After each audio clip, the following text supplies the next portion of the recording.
Bought a mutual fund because someone sent you a WhatsApp tip? That is mistake number 1. Today I'll show you the top 5 mistakes new mutual fund investors make and how to fix them in simple steps. Hi, I'm Anvesh from Finicus. I'm an AMFI registered mutual fund distributor, NISM certified financial planner, and most importantly, I'm a lawyer. If you're starting your investment journey, this video can save you from years of regret. Mistake number 1. Buying funds only because they gave high returns last year.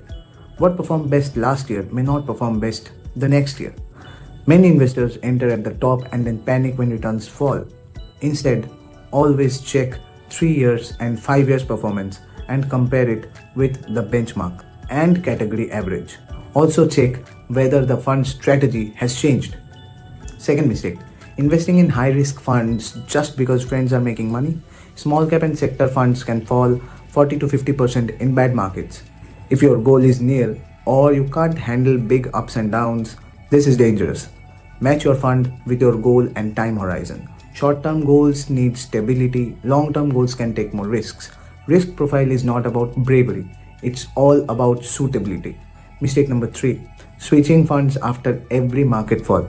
Many investors exit after losses and re-enter after recovery, which absolutely destroys the returns. Instead, review your portfolio once or twice a year, rebalance if needed, but do not react emotionally to market news. SIP works only if you stay invested. Discipline is the key. Remember that. Mistake number 4, not checking the cost structure and efficiency of a fund. Many investors only look at returns, but even small differences in costs affect a long-term wealth. Over 10 or 15 years, even a 1% difference can mean lakhs of rupees less in your final corpus, especially in SIPs. So always compare expense ratios within the same fund category, not across different types of funds. Also check whether the fund is consistently delivering returns after costs, not just before costs. A slightly higher cost fund is fine if it is consistently adding value, but you must know what you are paying for. Mistake number 5, investing without knowing when and why you will exit. People invest for goals, but they don't plan for withdrawals. Always link investment to goals. For long goals, use SWP later on in your life. For short-term goals, shift gradually to safer funds before you need money.